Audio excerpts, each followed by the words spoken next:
All right, some more stories making headlines today. In just about 3 weeks, James Crumbley, the father of the Oxford High School shooter, will be going on trial for involuntary manslaughter.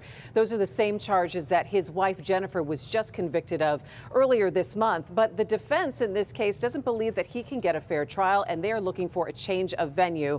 So let's get to Rod Maloney. He's following the story for us today, and he joins us now live. I know you're in transit, Rod, but go ahead and give us the latest on what we know here so far.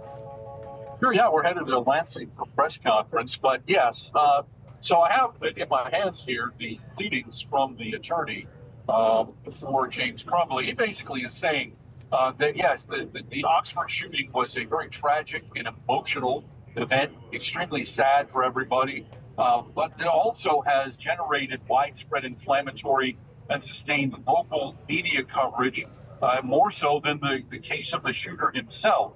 In fact, he says, quote, "In fact, it appears that more people are interested in James and Jennifer's cases than the shooter's case, despite the fact that the shooter planned and carried out this full shooting, admittedly without anyone else's knowledge." And so what he says, he feels due to the publicity, the strong sentiments in the community, he can't get a fair trial in Oakland County, that he'll be deprived of his constitutional rights. And so they want to bring it elsewhere.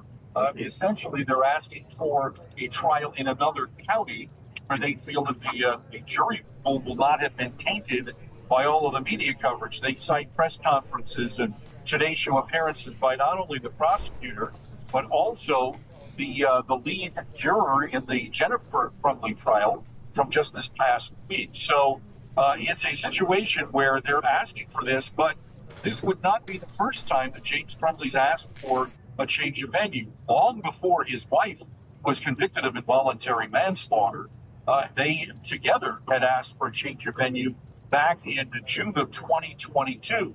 Back then, the judge in the case said, no, we're going to proceed as normal.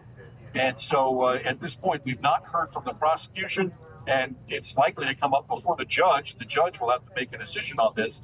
But I will say, having been doing this for a very long time, in fact, saying how long could be a problem. I've covered a lot of these kinds of cases where the change of venue gets asked for.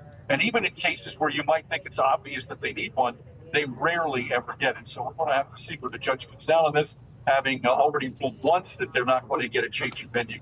It's going to be interesting to see where this goes. So that's it for now. Big live all the way to Lansing, right below.